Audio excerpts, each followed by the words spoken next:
All right, so this is my podcast, and I have the video and everything on, but of course, a podcast is just my voice when I put it up. I'll post it to YouTube also, though. Some folks find that useful.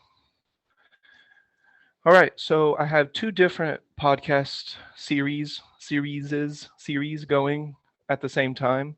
One of them I call the Bridge, and the other one I call the Razor's Edge. So the bridge is very practical.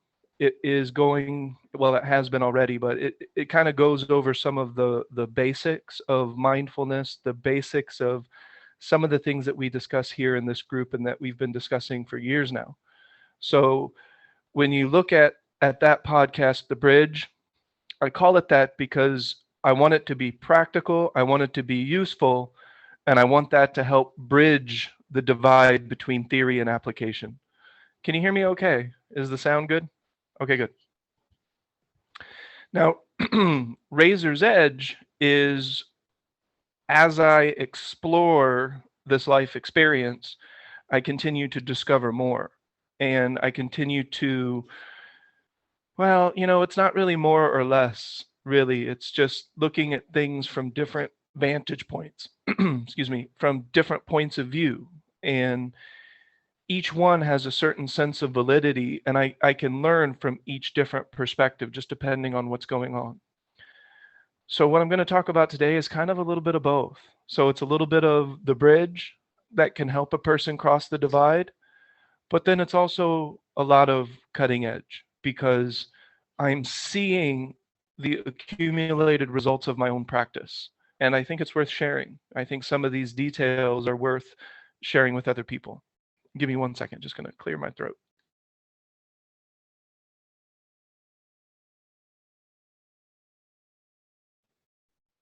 All right, so it was expected, obviously, to a certain extent, because I was talking about it in some of our previous, what was it? It was the group study, and then also, I think I've even mentioned it at the end of a podcast. But I did lose my job, and I'm just going to lead with that because in a person's continuity of their life experience of their family life, their social life, their professional life, your employment is typically very center. It's very crucial, it's very important for to one extent or another. Maybe because it's your career, maybe because it's just your source of income, and having some income in this world is necessary to a certain extent, unless you're living off the grid and doing your own thing, and that's great, but you're probably working your ass off to do that. So you're still doing some kind of work. It's not, you don't live off the grid and completely separate from, food chain supplies and things like that without working your ass off. The food that you need for a year doesn't just show up at your doorstep. So you have to grow that food. You have to do these things to live off the grid. We're choosing not to do that. We're choosing to interconnect with these society constructs, and typically that includes something like holding down a job. So how does the practice come in? It was unexpected but expected. I could feel it. I could sense it. I could feel it in the air, and everybody wanted to reassure me that no, you'll just get repurposed. They'll have you do something different. They're not making cuts in the offices, they're making cuts in other places. And I'll talk about this maybe a year down the road when it's less fresh in other people's minds, but there were other things that were also making me question whether I wanted to be there, whether that was really the job for me. So I'm writing a book called The Voice of Power. So this will be the bridge portion. This will kind of show you, well, what occurred. So the voice of power is the first thing that occurs in a situation like this. So I didn't go to work on Friday. I had a really bad headache, and again, it's from my pillow. I have this battle with pillows. They seem okay for a little while, and then I don't know. It's just after a little bit of time, they just don't have the same substance to them or something. I don't know. Or they get switched in the middle of the night, and I end up with the janky pillow. Who knows? But My head really hurt, my neck really hurt. I didn't really have a lot going on at the office, so I called in. And, that wasn't a problem, of course, because, people had been calling in all week because they were all making each other sick, yada, yada. And I get a phone call. So I knew right away, Chicago, 7 o'clock in the morning, this isn't, um, I don't know, beneficial. I don't know if that's the right word. It wasn't the phone call I was looking for, I guess you could say. That was I wasn't I didn't want to necessarily have that phone call. And it was the HR manager, and she told me that they had to let me go, that it wasn't performance related, that they're not going to contest unemployment, that they'll write letters of recommendation if necessary. And that's all great. So the first thing I noticed though is that I immediately went to my practice. And it wasn't automatic. It wasn't like this habitual shift into practice mode. But the very first thing that occurred was the voice of power.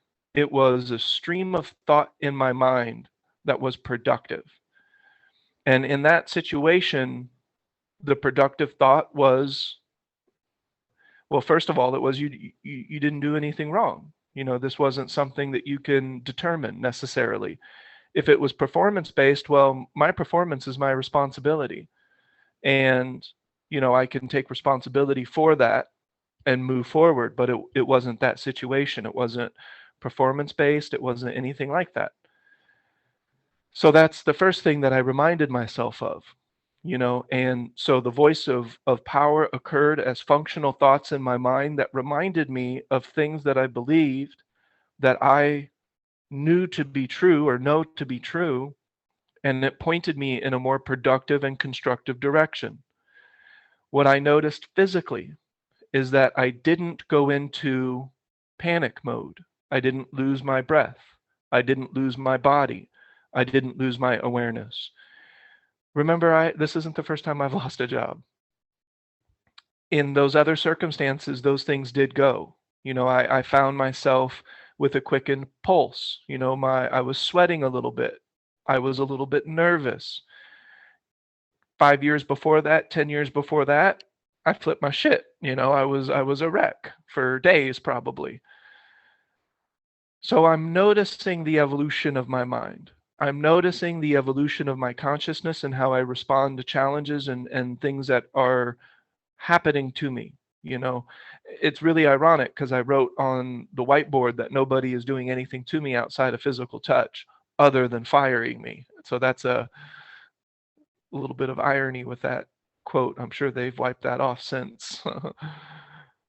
Maybe including the link to my book wasn't necessary, but I had that on there on the whiteboard.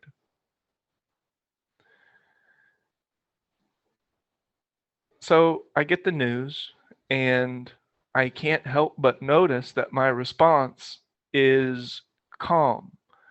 I even ask the question, well, I'm new to the office environment. Do you have any feedback? Do you have anything that you could tell me? And then she's like, oh, this wasn't performance based. I was like, no, no, no, no, I know that. I get it, not performance based. You didn't want to have to do this. I hear it in your voice. It's all very rehearsed and great, and you're doing good. But I'm just curious, is there anything I can learn from? I want to learn from this experience of being in an office. How did I fit in? How was I the smelly guy in the office? You can tell me now is the opportunity to say, hey, Ernest, that deodorant, you might want to think about switching it up. You can smell things a little bit more in an office than you can in a dispensary because, there's a lot of cannabis smell in a dispensary. You got to really stink to overpower the cannabis. So my my response was different than it would have been 5 years, 10 years, 15, 20 years ago. So I'm seeing how I navigate situations. So that was the immediate response. Since then, so it happened on Friday, I have done nothing but relax. And it's not like a lazy, I don't give a damn relax. This is where I'm at in the phase of things. I'm not going to panic. I'm not going to go rush to the computer and do 100 Indeed applications. I mean, I am going to look for a job here soon, and I have an interview today at noon. Jerry, it wasn't, it wasn't very valuable feedback. It was, yeah, she did give me a little bit of feedback, but it wasn't much that I could really do much with. I appreciate it nonetheless, but no. All right, so I'm navigating the situation and the voice of power continues to occur. So the voice of power comes to me as a feeling first, and then it's this aha, it's this insight, it's this thing that I've learned, and I'm reminding myself in the moment so that I can apply it. The moment that I even start to go off into poor me, or even the moment that I start to go off into what am I going to do and yada, yada, yada, my voice of power reminds me, Ernest, you are the entire universe observing itself as a human being. And you did just lose your job, but look at this other thing that is miraculous, that is spectacular, that is fantastic. It would be a shame to just focus on one and not the other. So, I was still feeling a little bit of sadness. There was a sad feeling. I was disappointed. But true to the practice, that disappointment wasn't fed by thought. It wasn't fed by unconscious patterns. So it didn't become anger. I never got angry. It didn't become poor me. So I never got down on myself.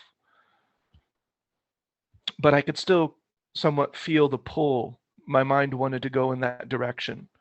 It wanted to respond to the event in that kind of way. But the voice of power would help me redirect. I haven't really had to do like a full on rule of three. We'll see how things go in the next week or two. But my internal guru, this voice of knowing and inspiration and connection and intelligence, it continues to remind me what's what. And that's because I've conditioned this voice. I've worked with it for so long that now the vast majority of my thought is productive. You can do this if you want to, or you could do this if you want to. It doesn't really matter. Where is your mind in the moment? Are you letting your life pass you by? Are you letting the moment pass you by in favor of worry thoughts, in favor of poor me thoughts, or just in favor of thinking about yourself too damn much? You. And my mind hasn't really done that, in part because the thought that's occurring is the voice of power. Voice of power is easily accessible as a virtue of the practice. And the voice of power, the way I'm describing it, it is a virtue of the practice, but in the beginning, it's something that you almost invoke. You create a baseline of this by telling yourself things that you know or you believe to be true, not necessarily positive or negative.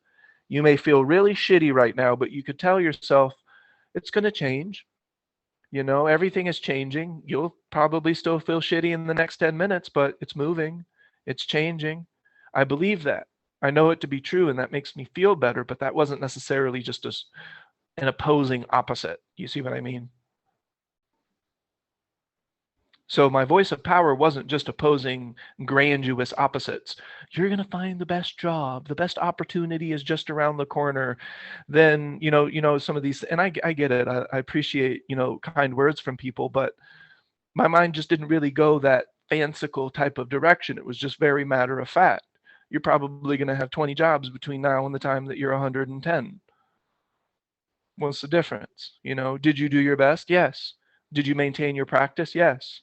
Was your mindfulness and your motivational factors, was your personal power there? Absolutely. I brought that with me every single day. And that's probably why, despite not going past 90 days, they're still willing to write these letters and pay out unemployment because they don't have to.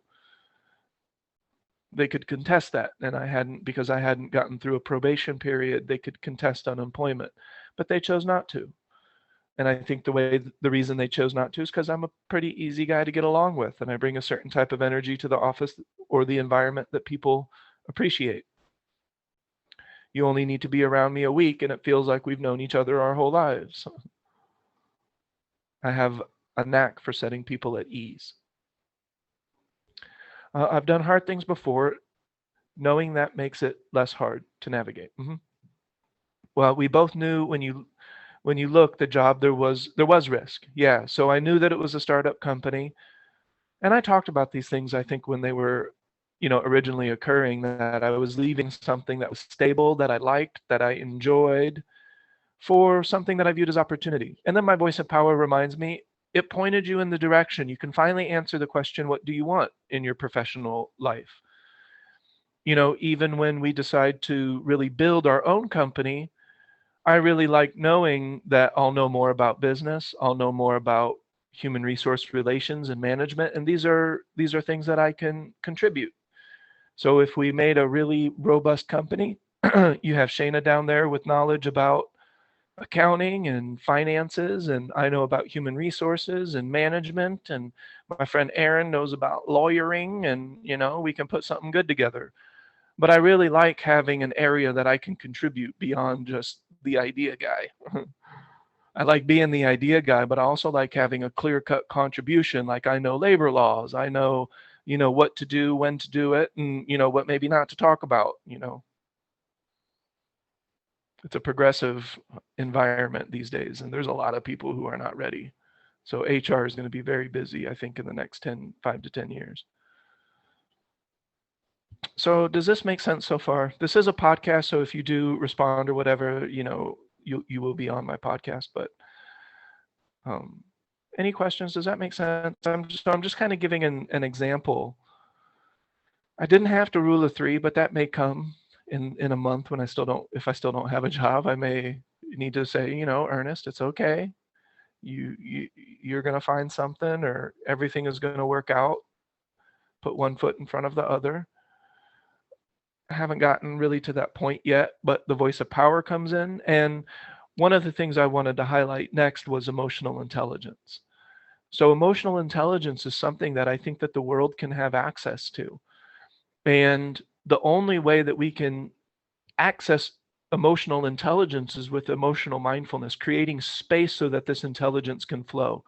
So I'm going to differentiate, and you'll read more about this in my next book. This isn't touched on in The Voice of Power, but this does get touched on in Dream Walking, and it gets touched on in Visions of Power. And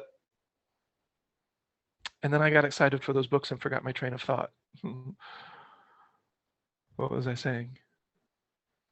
Emotional intelligence. Yes, emotional intelligence. So, and that's coming from emotional mindfulness. But when I describe the difference between knowledge, wisdom, and intelligence, I could clearly define those three so that we're not crossing streams and getting confused. Knowledge has three parts. It really has two parts. One of those parts can be partially substitute, I guess you could say. So if it came down to wisdom, and I'm looking at Eugene because I know when we get into these definitions and clarity, I know that you really appreciate having, okay, this is how Ernest is associating to the word. That doesn't mean it's the way the world or the whole universe associates to the word, but at least I can relate and I can work with it. So knowledge has three parts. The most important part is personal experience. You actually don't need the information or somebody else's experience if you have your own.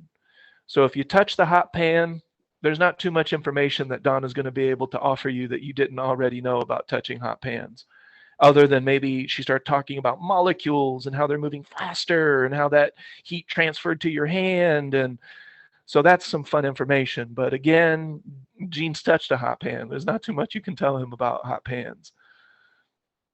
So first and foremost, personal experiences is paramount when it comes to knowledge, as I'm using the word. But you can substitute your own experience for another person's, and that's also very valuable. So I could tell Gene and tell Donna that when a pan's handle is red, red hot, and your hand gets close to it and you feel heat, do not touch it. It happened to me. I have this scar. You can see it. Don't do it. And they may take that knowledge and do something with that. Information is our communication format. So we'll use words and this information so that we can communicate it to other people. Let's say Gene has grandkids that are aging, and he wants to communicate to them not to touch red handles when they're hot. He could just talk about it. He could explain his, and his words will be more powerful if he includes some experience. But because if it's just information, they're probably going to forget. Let's be honest. But still, information can help bridge this gap of generations, the generational gap. Gene can communicate to his grandkids can communicate to their kids, and before you know it, we have a whole new way to build, windmills and dig wells. It has the process evolves, and that's a great use for information. Put these three together, we have something that I call knowledge. Does that make sense? Knowledge, as I'm using the word, very clear, very defined, has parameters so that we can use the word really, really focused. Wisdom is simply expressing that knowledge. You remember it, you've done something with it, it's an action point, you've reached into infinite potential and you've plucked out something elegant, probably, something that is usually going to save you energy and help you move more efficiently. So I don't know, I want to keep using the same people. So, we'll use Vicky. She's right below Donna. So Vicky knows she's learned the information that you should look both ways before crossing a busy street. Somebody has told her that they've gotten hit by a car by not doing it. And Vicky has crossed streets before. So she has a little bit of experience herself. But she turns off her headphones as she approaches the corner and makes sure to focus on the present moment and look both ways. She just did that. That's an action. That's wisdom. She has applied this knowledge that she has learned unto wisdom. Does that make sense? Wisdom is an action. I can't share wisdom. I can't give you that. I can't give it, and you can't give it to me. We don't share it. How can you share action point unless you push me or something like that, or hold me back because I'm about to walk into the street, haphazardly? Your wisdom just saved the day, but you didn't share it with me necessarily. So you don't usually hear me talk about the word that way. I don't share wisdom. I can share information, I can share experience, and that can contribute to your own knowledge that hopefully you remember when the time comes. And the more you're mindful, the more you have an opportunity to remember. Now, intelligence is something a little bit different that has a different source. It comes from somewhere else, in a manner of speaking. Everything is coming from the same thing. So when we get down to it, of course, we're still talking about the same things, but we're kind of differentiating it so we can use the words. But intelligence would be a type of wisdom that you can apply per se, but that you have no experience. This intelligence comes from somewhere else. It comes from the fabric of the cosmos. Sometimes this intelligence could be beyond your own experience, like when Carl Jung would dream, or he would see images of things that he had never experienced before.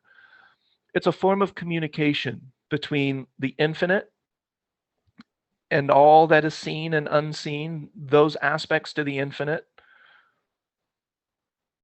Aspects to the infinite is such an erroneous statement, but we'll work with it. We'll go with it. So we have all of these aspects to the infinite, and then it flows through the human being, through our mind, through our actions and our words. And this is a type of intelligence. So I have differentiated and categorized these different forms of intelligence that we can experience, again, just so we can work with them. It's still ultimately just one thing occurring, but so that we can work with these things in the island of the practical, our everyday life experience, it helps to kind of break things down into bits that we can remember and digest. So when the mind is relaxed, meaning that we're not overthinking, we're not thinking too much. Maybe there's a couple words there flowing in and out, but for the most part, we're engaged with our environment. Our mind is paying attention, and in one way or another, we're feeling something from it. I'm probably dream walking, and that means I'm feeling this old school, brand new, ancient, cutting edge feeling. And it's a lot like artistry. It's a lot like I'm looking at the world from a director's perspective because I refuse to look at it from this mundane, poor me, when am I going to get the stuff I want type of perspective. I'd rather look at it from this artistic, quirky point of view, I guess you could say. That's my choice, but that's because my mind has enough space that I can make that choice and choose exactly how I want to feel. And I will call that emotional intelligence. How I feel is a form of emotion. We can talk about it vibrationally and electrically and yada yada, but it's emotion, it's chemical, it's a part of our chemical perception. And yes, it is vibrational, and yes, it is energetic, but it is also a chemical, hormonal thing. It's a physical thing that's occurring how we feel. And it's never a 50-50 blend of this and that. It's many different things, like a soup of emotion that's all occurring at once. And so when I talk about emotional intelligence, what I mean is that my mind isn't getting in the way. And so how I feel, the emotions that are occurring are in alignment with everything else around me. It's not out of proportion. There's no holy shit thing happening right now. We look around the world and, there are people fleeing their homes because they're being invaded and bombed. I just lost my job. Let's keep shit in perspective, okay? I get unemployment. Let's keep this all in perspective, okay? Those are words that come, but without the words, my emotional state stays balanced. I don't really swing in and out. Like Shayna would look at me and I had an emotional reaction. I was really disappointed and sad when I got that phone call. That didn't last very long. It went in me and out of me because I wasn't going to cling to it and I wasn't going to hold on to it with thought. I wasn't going to start thinking about all of these things because that would only drive the emotion towards the direction of the thought. But when I create space, then I connect to everything around me. I'm moving with everything around me. My emotional state is more stable, if that makes sense. It's a type of balance and stability. I had emotion. I was sad. I was very disappointed that the whole thing was occurring. But there was still, and there still is right now, this type of balance. And that's why I use the word hydrostasy, because I still don't feel like I've come out of that little bubble of balance that I've created. I created a bubble of perception. I engage this bubble. I occupy this bubble of perception. And it's like this bubble has this tangible layer to it now. And I can exist inside of it. And I did go a little bit left or right of center because I got that phone call. I felt greatly disappointed. I had a flood of emotion.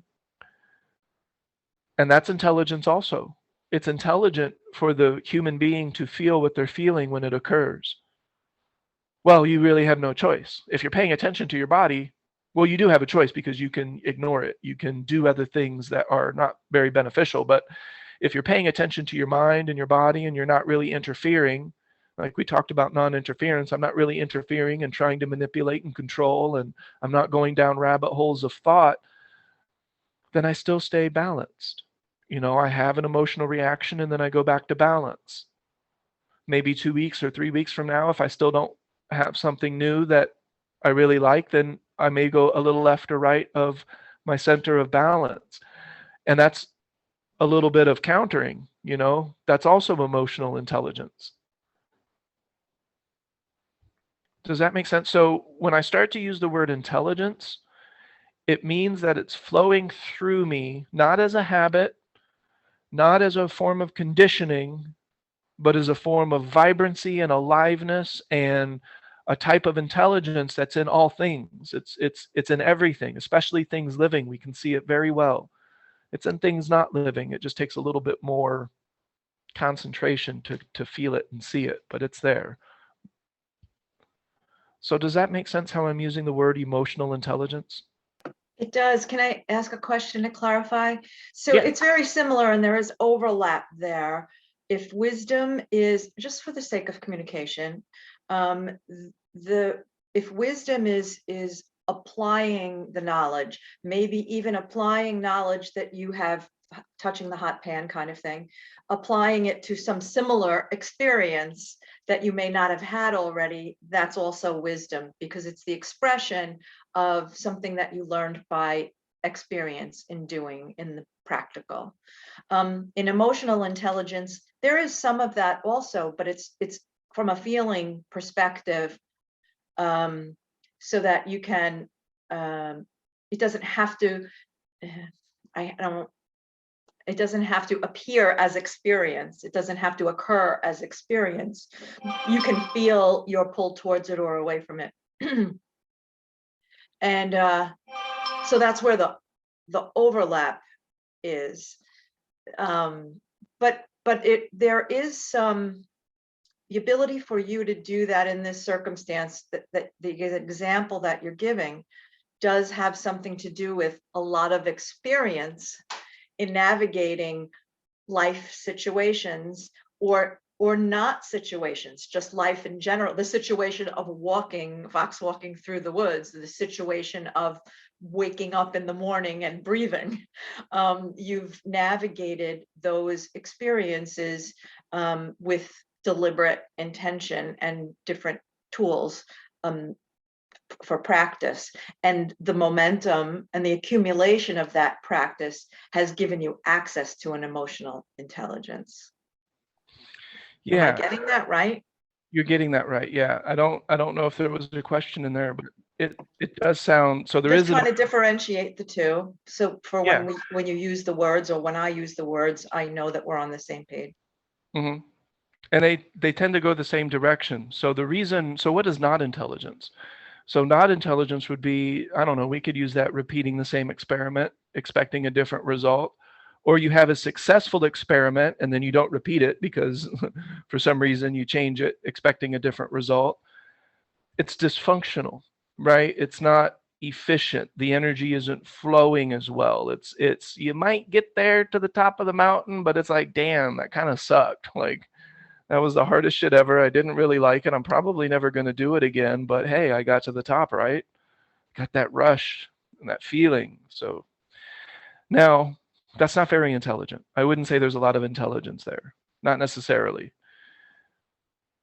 And we could go into other types of examples that I mean, they're pretty common. You could just flip through social medias and you can see all types of not intelligent flow, movement that's not the most efficient. Intelligence will be efficient. It will be flow. It will be very little lag between knowledge and wisdom. The remembering is much quicker. I don't have to deliberate on it as much. And that comes from accumulation of personal power. That comes from the accumulation of practice. And like Donna said, there's a lot of experience mixed up in there, and that's the knowledge part. And then there's a lot of, in the past, I've applied it unto wisdom, other times. So there is all of this happening all at the same time. And the intelligence is when, without trying, without attempting to manipulate and control, it all just flows in the most least in beneficial ways. There's very little lag. It's very fluid and elegant. So I didn't have to go into breaking down, for example, over my job. I didn't lay down on the ground and toss shit around for 20 or 30 minutes, and I didn't go get drunk and tried to drink away the pain or anything like that, and then have that breakdown to have the breakthrough. That's not intelligence. It does happen, when we break down and then we have an aha moment, and that's fine. Like Donna said, when you remember, that's a win. So when you've broken down and you start to go back up towards a more productive direction, that's a win, sort of. But it's not the most energy efficient dynamic. If we don't break down, then we don't need to do that. And so intelligence is sort of when the direction towards evolution, the evolution of consciousness, it becomes smoother. It becomes more of a there's less lag between the responses. There's less deliberation because you're getting used to it. You're in flow with everything around you. So your wisdom starts to become an act of flow. And in this example, the emotional intelligence, the emotions that are occurring, is an example of that flow. There's not a lot of, lag between, all right, my mind is clear, my emotions are balanced, I'm going to keep doing what I need to do, I'm going to stay on top of things, and I'm going to keep moving. Breakdown is you want me to? I don't mean you need to redefine it. I mean, as a person, you redefine what breakdown is. Breakdown was, I used to have to go 3 days and be totally upset. Like you said, 5 years ago, if this happened to you, you would have reacted differently than, than today. And because your bottom is not so far down. It's still a breakdown if you feel really disappointed, right? But now your breakdown is just disappointed for a couple of minutes instead of 3 days of, your bottom becomes higher if you continue to practice. You don't allow, you make the choice to practice sooner. Sure. And you're better at it.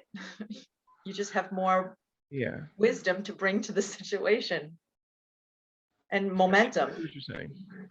I'll still reserve the word breakdown for something much more dramatic than, I would say I had an interruption of flow.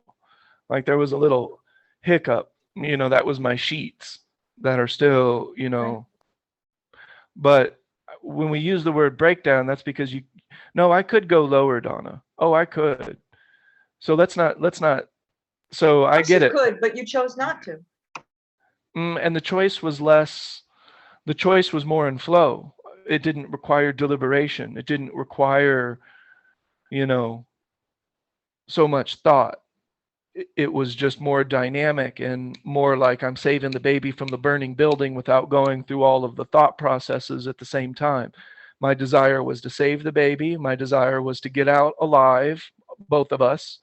And the desire was inspired, it was in flow, and it was a part of intelligence in that flow. Flow and intelligence are synonyms, the way that I'm using these words.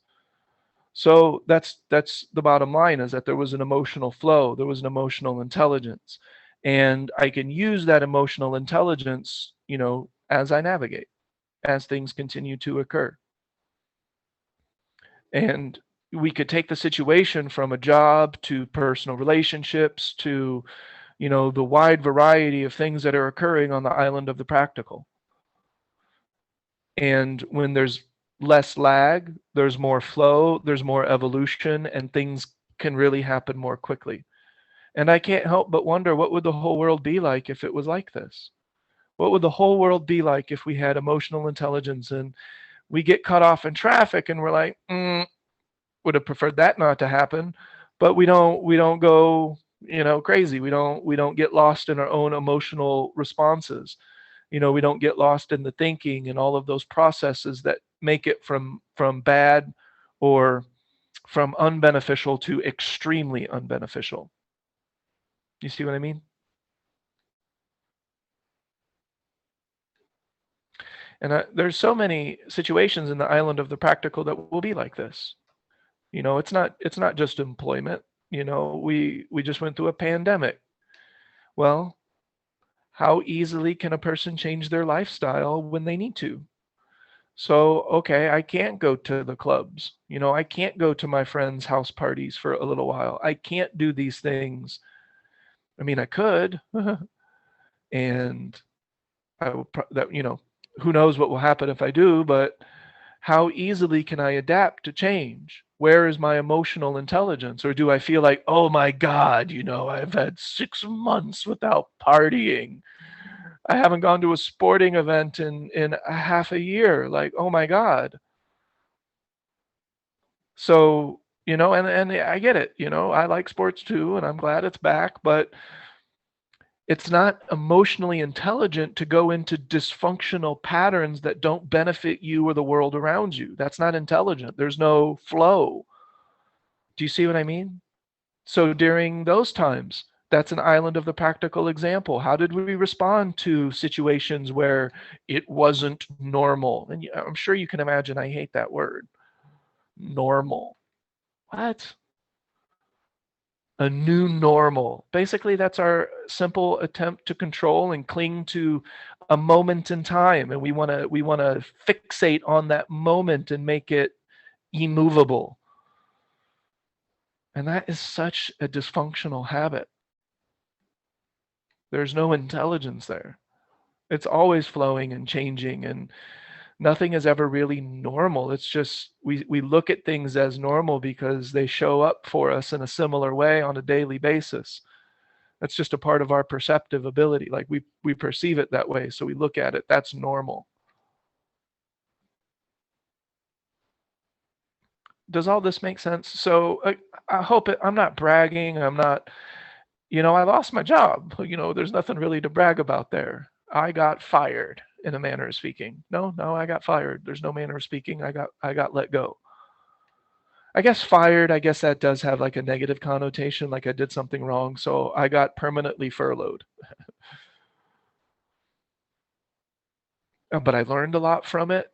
I have a clear direction career wise. I see some things that I want to do.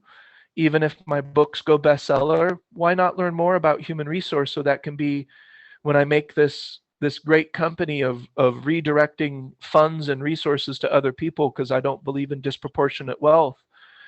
I can have more of an understanding of all of that. I can understand these processes as I take these economics courses and things like that, and I get this associate of uh, professional human resources certification. There's a SHRM, and then there's these different tests that you can take for human resources, and I'm taking those. So all is not lost. It will all be okay. So that's a little bit of the bridge and a little bit of the cutting edge. The bridge is, I don't know, if this was 5 years ago, I would need more rule of three. I would need to remind myself. Maybe I would need note cards to tell myself, you know what, Ernest, it's fine. You'll find another job. This was beyond your ability. Maybe I would use the word control back then. You couldn't control this. I don't talk like that now, but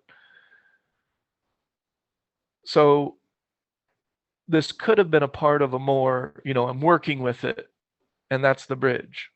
Well, I've worked with this for so long that I can just more elegantly flow in a way that's intelligent and functional and will point me in a direction that continues towards the evolution. That's what I'm talking. That's the evolution of consciousness. We're going towards a mind that is more elegant, that is more efficient, that is more compassionate, that is more understanding.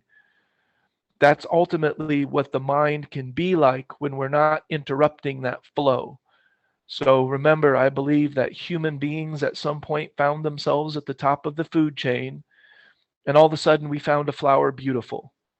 All of a sudden we could look at the world in a different way. We had this imagination. We started to look at things and we laughed. Humor doesn't really help us find food. Maybe humor is now a part of reproduction, but I don't think it started that way.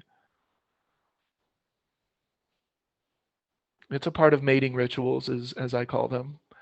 But it probably didn't start that way. Finding a flower or art beautiful, or the way that we can look at things from intricate and multidimensional perspectives, I view those as the evolution of consciousness. And I think Gene will like this again. So if, let's say, all of a sudden electricity goes out and we go back, thousands of years in our dynamic, and we need to start farming again, and we don't have all the electronics. Our bodies could continue to evolve in this way. Our bodies may need to adapt to this physical survival situation. Does that make sense? So let's say, Gene, all of a sudden these birds of prey reemerge, little pterodactyls flying through the air.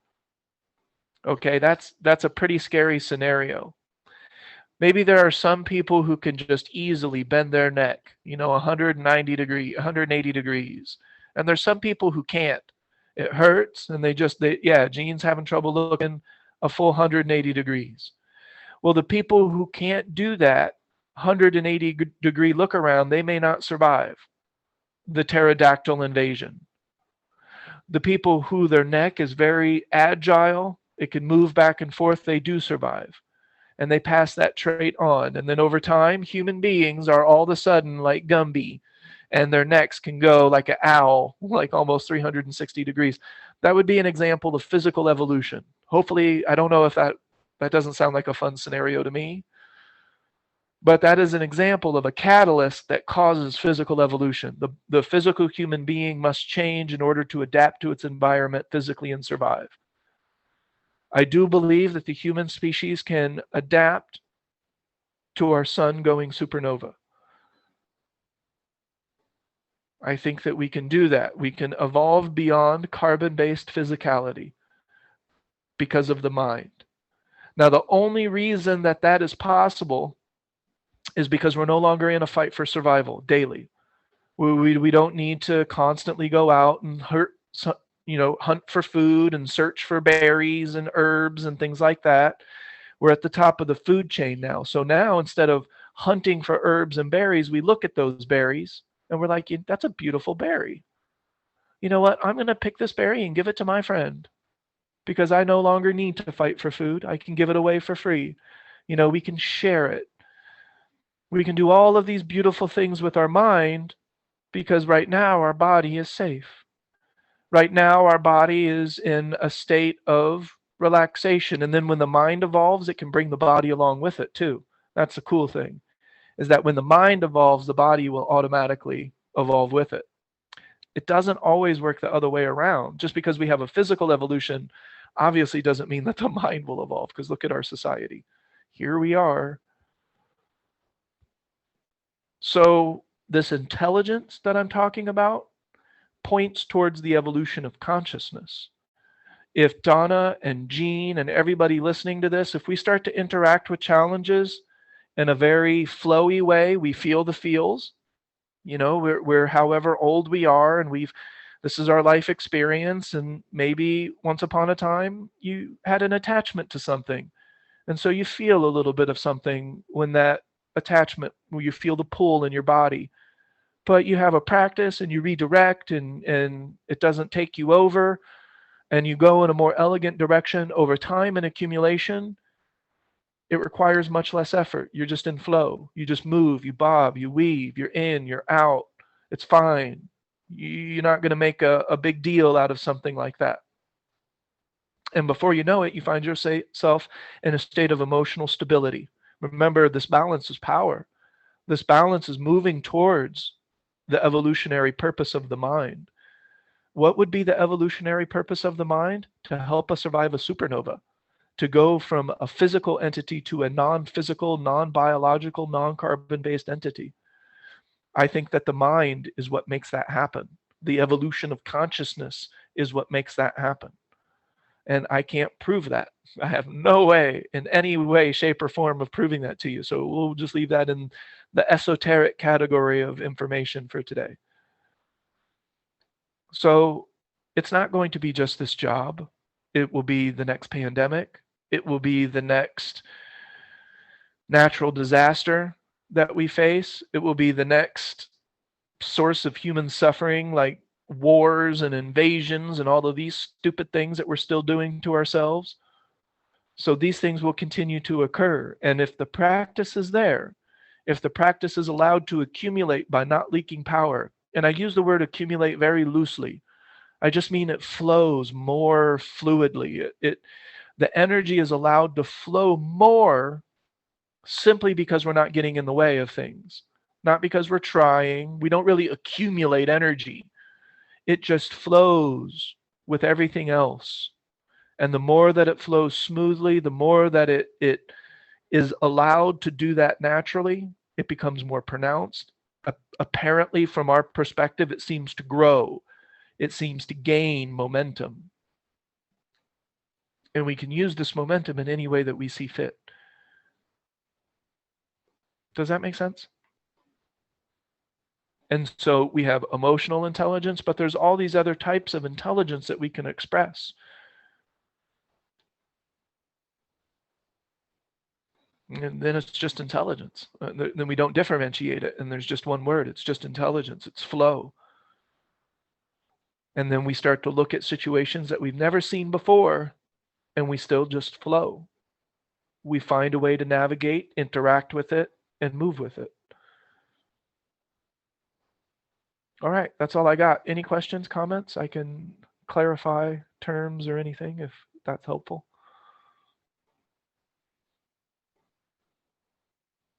I think the world isn't ready for some of this, though. I don't know. That's that's maybe where the voice of power could be a little bit more optimistic. But I don't know. We'll see. Maybe. But I do believe that this is the solution. I do believe that this group, along with probably some others throughout the world, are stumbling upon the solution. The solution to end human suffering is to stop creating it. That's the bottom line. And we stop creating it not by stopping something, but by doing something else. We're doing something else with our mind that is more functional, that is more balanced, and that is more beneficial. Okay, Carly has a plumber there. That sounds important. Usually what we need plumbers for are not, yeah. Go let them do that. All right, any questions, comments, or concerns before I head out of here? And then Thursday we will have our group study. This was kind of a group study type of thing, but I'll just, if people want to know, like, Ernest, what are you doing? It's how are you doing it?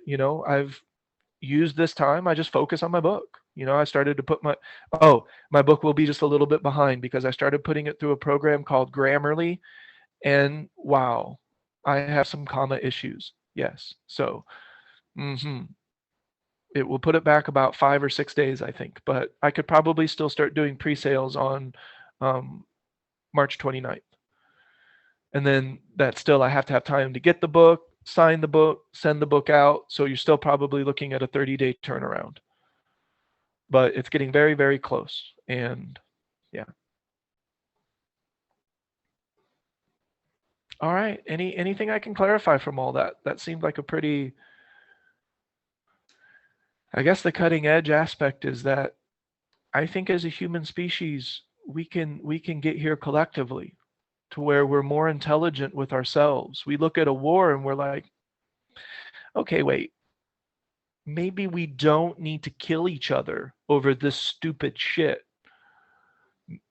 I'm sorry, it's all stupid. All of it, from all perspectives. It's all just a bunch of junk. It's a bunch of that other destroyer, that collective destroyer that gains momentum.